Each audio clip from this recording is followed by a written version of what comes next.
Good morning, everyone, and welcome to Tipsy Tuesday. I am Samantha Wall, and I am here with Stephanie Butler. And if you're new to Tipsy Tuesday, we've been doing Tipsy Tuesday since about March. We're here every Tuesday for 30 minutes. We bring you anything from strategies on Twitter to, like today, is handling objections, to some stuff such as phone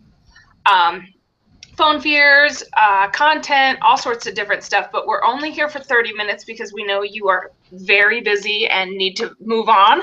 So we keep it to 30 minutes. So it's every Tuesday right here, same spot, 30 minutes, packed full of value for you. We started this just to kind of build a network group. So for those of you who have not who are not part of the Tipsy Tuesday Mastermind on Facebook, you can either go into the search and type in Tipsy Tuesday Mastermind and then ask to join, or I can, I'll just go over and add you. So for some reason, I am not seeing the attendees. Are you? I am. Yeah, I can see. Okay, so I believe we have Carolyn here.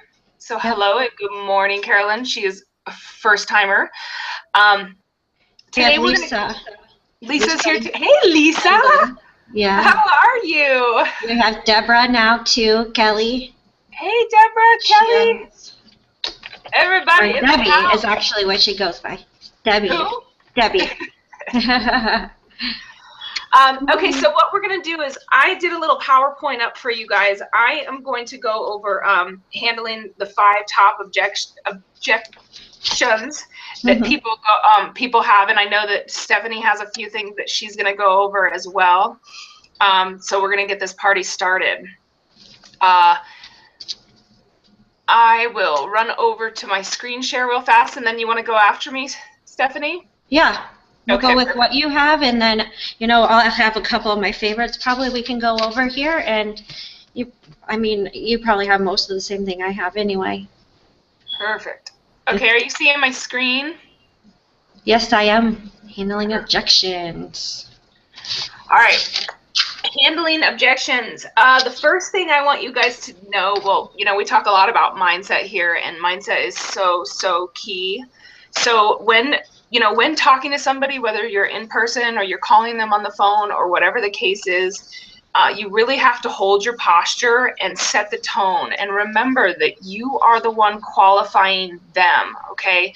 A lot of people come into this business and think that, you want as many people underneath you as possible because everybody doesn't always work out, which is totally true.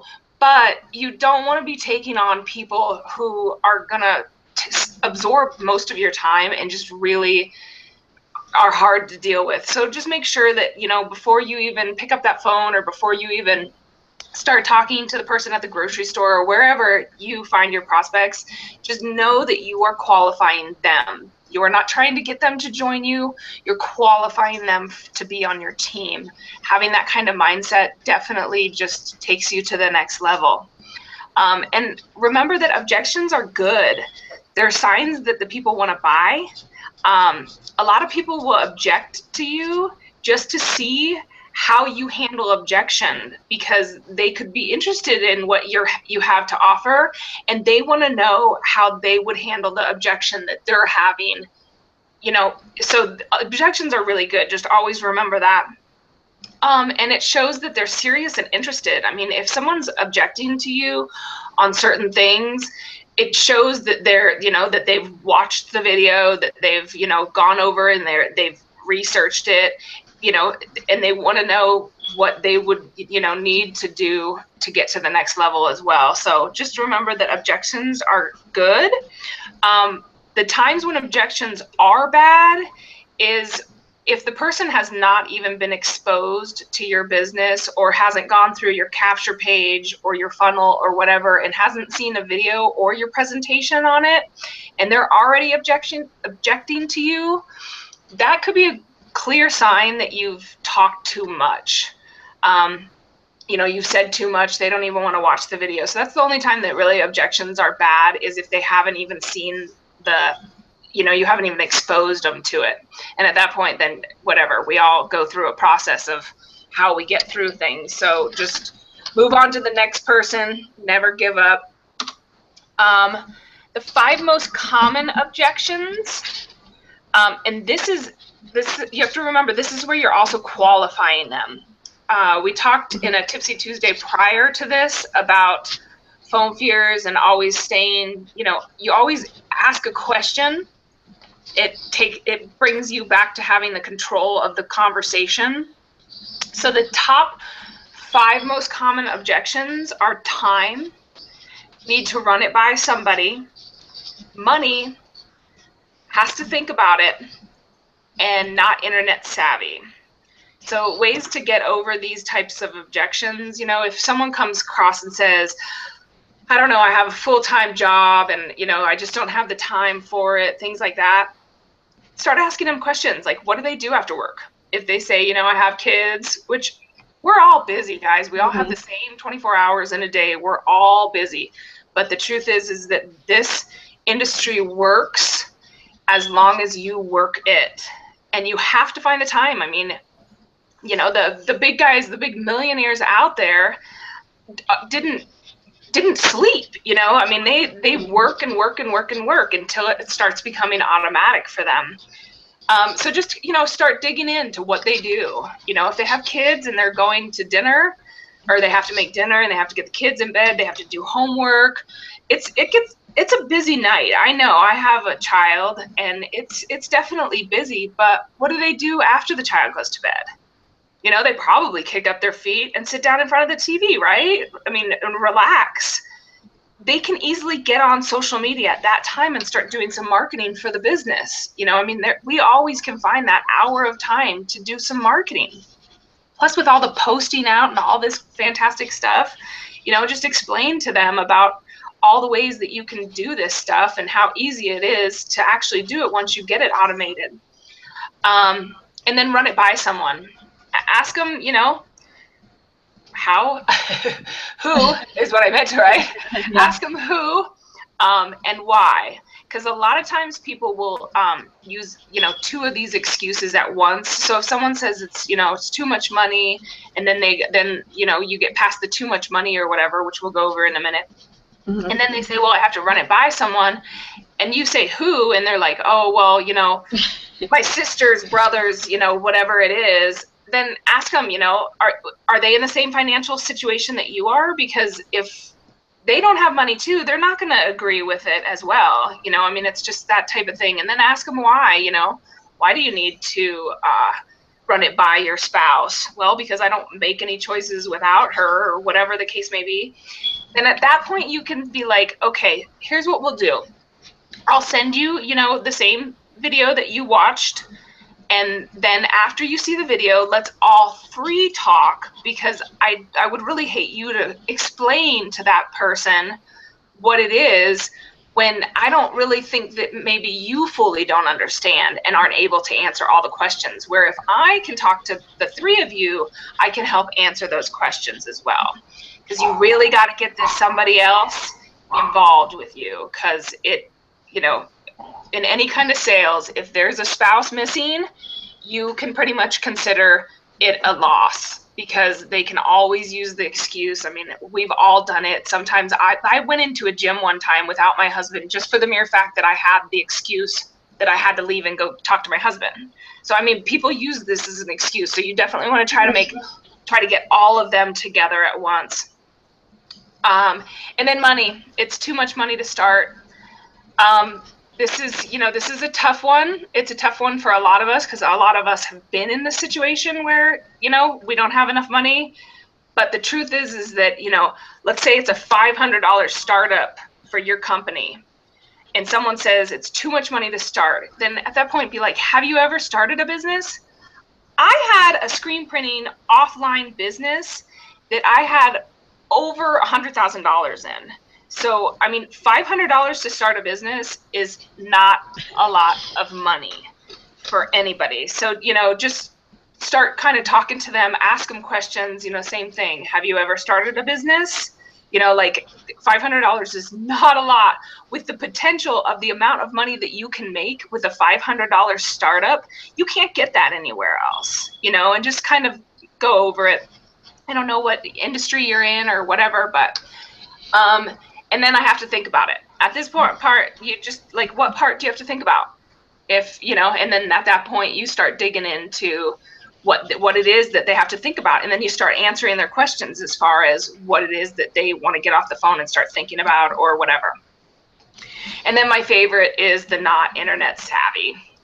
At this point, you know, it's kind of like, this is where, again, you're qualifying them. Guys, if they don't want to get online and market, you're pretty much, I mean, it's just out. So, you know, you kind of have to be hard at this point and just be like, in this day and age, do you really think that the internet is not going to be part of your business?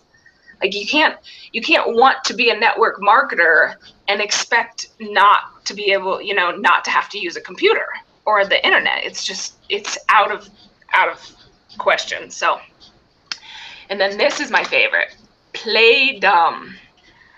Handle the objection with a story. So if somebody, you know, if somebody says something like, sounds like a pyramid scheme, then you can turn around and be like, well, I don't know much about, you know, a pyramid scheme, but a friend of mine in Florida started a few months ago and is now making $5,000 a month. You know, any kind of objection that they give, you can always turn around and use a story. There's so many success stories in your company, in your team, whatever the case is in your life. Show them the success. Just talk about the success story that you have. And then here's my closing line that works that I let you guys all know.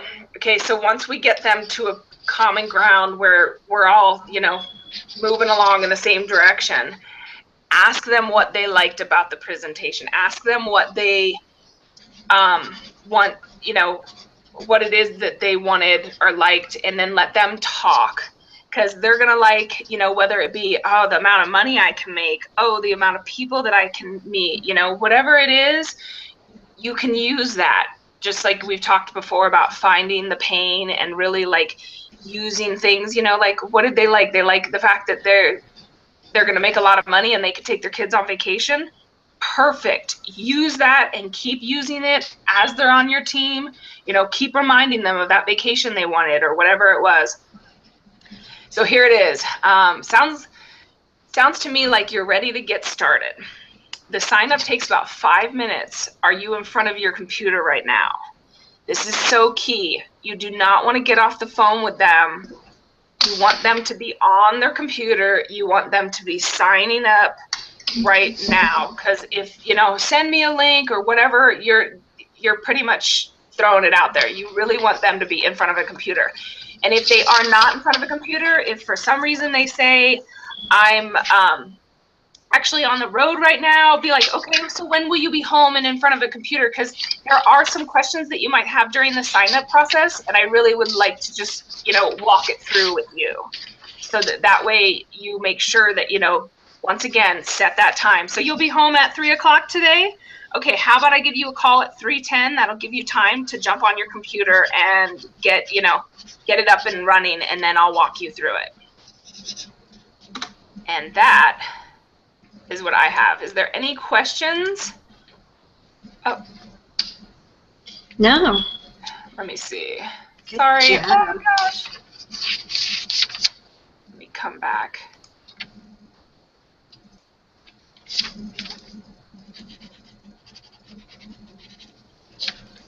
I'm back now. Oh, there we go. Welcome back. Hi. Hi. Do I have any questions from anybody? No, not really. So you get people on the phone every time as much as possible when they sign up. Yes. That's the key for me. If they opt in through my capture pages or whatever and they leave a number, that is how I build relationships. Because the truth is that if I talk to them on the phone, I remember them better. They remember me better. I mean, it's just like, and then when you get on Facebook, you remember them versus if it's just a lead with an email, you know, you can email them. I always email them. If they don't, Mhm. you know, of course they opt into my list and they get my emails, but I always email them as well, you know, and just be like, hey, you know, I'm Samantha.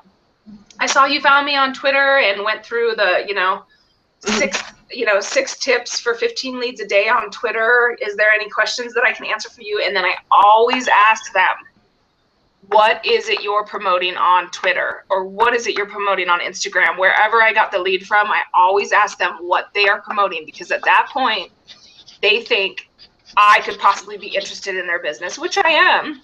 I want to know about everybody's business. I want to learn about all the, you know, businesses out there. I can't expect someone else to always want to, you know, be interested in my business if I'm not interested in theirs as well. So and I get responses back, you know, some people, and then I always write, you can find me at Samantha S. Wall on Twitter, Instagram, Periscope, or you can email, or you can text me, call me, whatever, you know, because everybody has their own forms Message of preference. communication.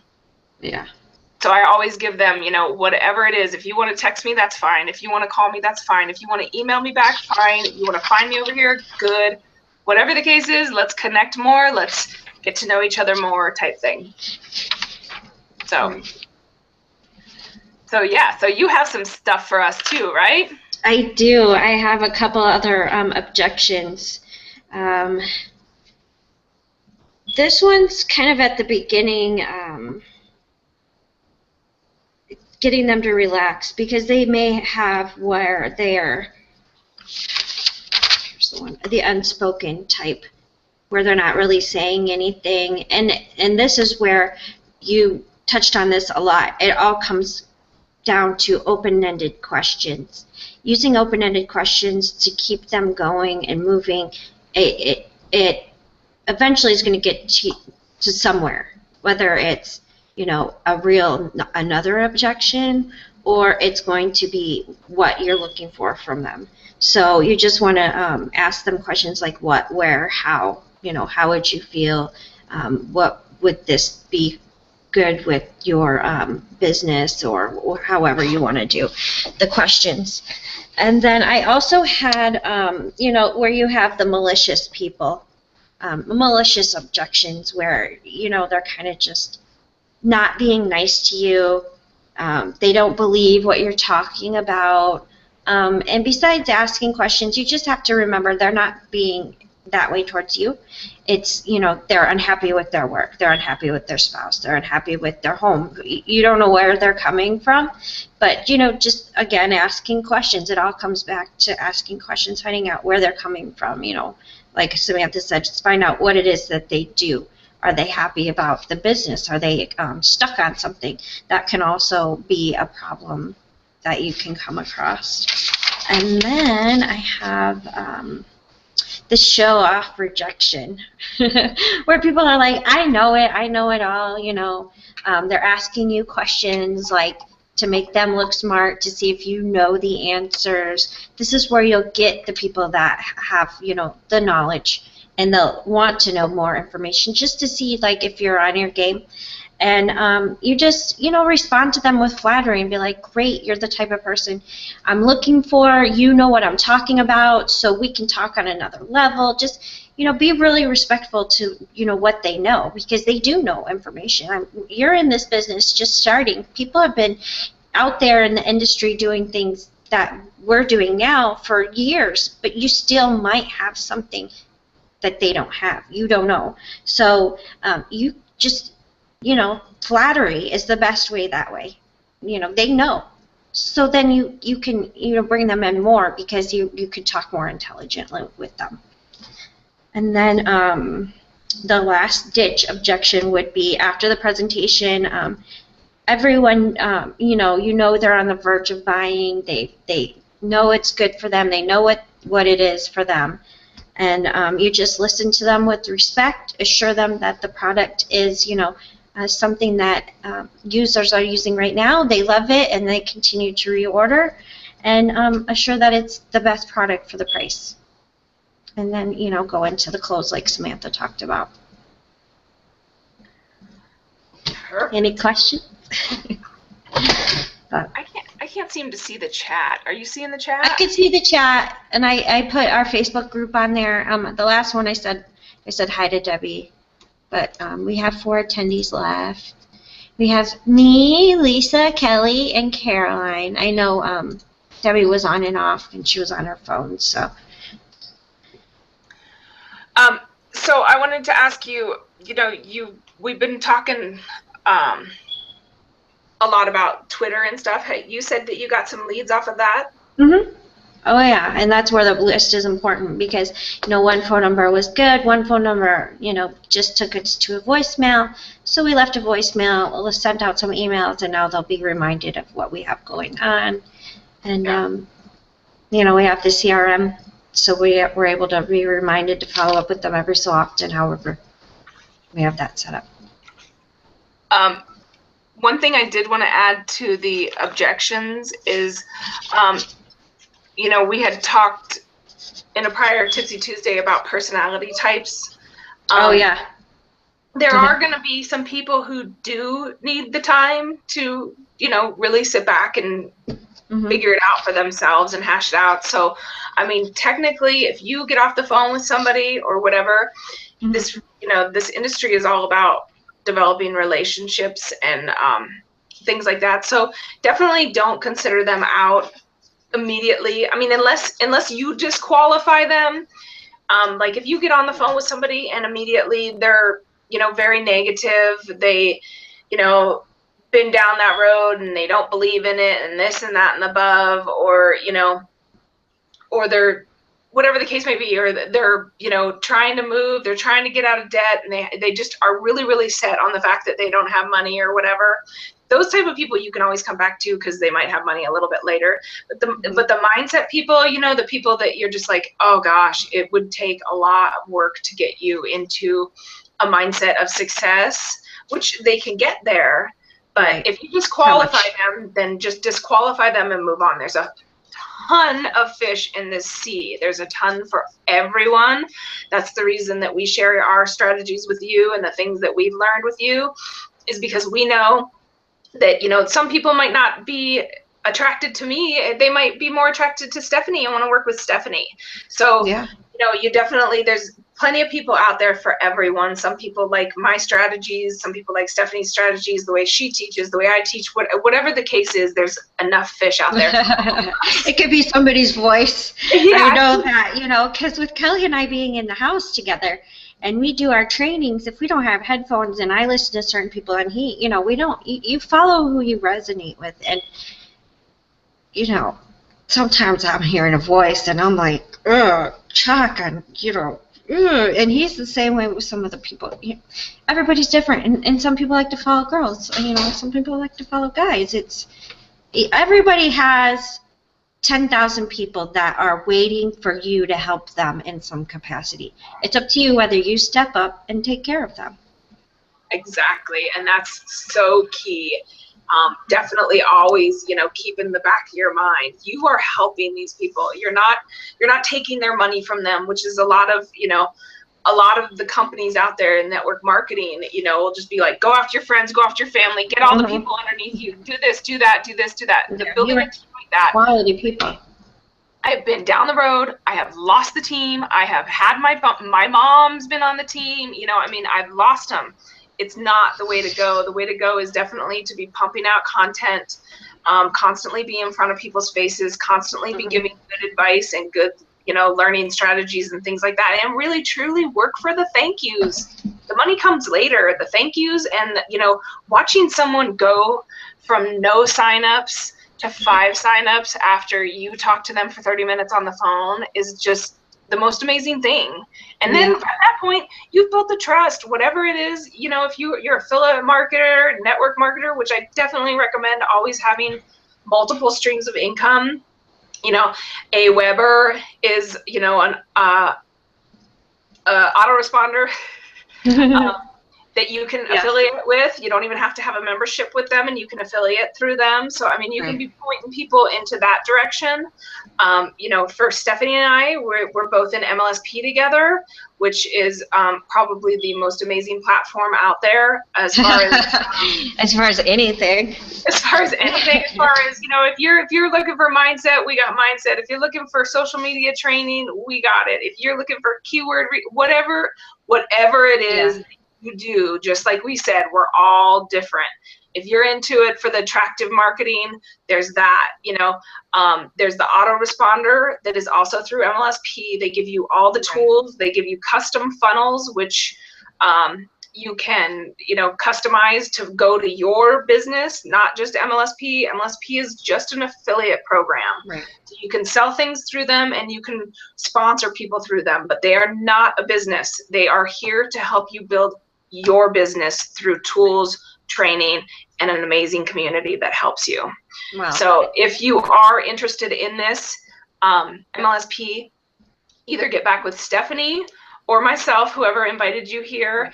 And then if you're watching this as a rerun on YouTube, the link's going to be clickable below. So just do that. And if you are not in the Tipsy Tuesday Mastermind, this is a place where you can ask questions, come back. We also put reruns in there as well. And so if you're not in there, definitely, you know, go into your search bar at Facebook and type in Tipsy Tuesday Mastermind and you'll find us. If not, I'll try to go over and add you guys who's come to the, so you can keep up on on knowing what the next Tipsy Tuesday is about and stuff. So yeah, that's exciting. Hey, you didn't mention the CRM though, and MLSP. Don't forget that, because we're here working on you know, rejection and getting leads, and this is where you're going to put those leads, is the CRM. I mean, this is where you put those comments, and when you call them back, it's still there, and it tells you how many times you called them and how star ranked they are, if they're good, they're bad. The system does it for you. So, sorry, I just had to throw that one. Yeah, the CRM is amazing. You know, once you build your capture page, and if you don't build a capture page, believe me, when I first started MLSP, I didn't even know what a capture page was. I didn't even know what a network marketer was. I mean, I had been in my primary, but I was just a footer. I walked around, I put catalogs out, I did my thing that way. So when I found MLSP, I literally did not know I mean, I would ask people, I'd be like, so do you do any network marketing? They're like, that's what I thought I was doing. I'm like, okay, gotta go. What? We all have to go through our process, right? Yeah. But the CRM, just for those of you, it's Customer Relationship Manager. And once you build your capture page, or if you use the MLSP's already made capture pages, the person has to put in their information to get some sort of value. At that point, they watch the video, their value goes into a CRM, where at that point you have the email, the phone number, you can email them straight from there, you can take notes, you can put down alerts to make sure that, you know, when you go in, it'll alert you that you're supposed to call Jim at 10 o'clock, and he has a Labrador that's name is Chocolate, and he was sick in the vet. So when you call this person back and you say, hey, how's Chocolate? Is he better now? And that guy goes, oh my gosh. I mean, she listened to me. She remembers me. Remember me? Yeah, and there's no way that we can do that all on our own, or going back through notebooks of notes. You know, it's just, it doesn't happen that way. So the CRM is huge. Plus, it's a huge selling point as far as, you know, I mean, real estate agents can use it, mortgage brokers can use it. I mean, there's just so many people out there that can just use this one simple task. So anyways, that is our 30 minutes. We are up, and thank you all for attending. I hope to see you all on next Tipsy Tuesday, and I'll talk to you soon, Steph. Bye, guys. Bye. Bye, Samantha.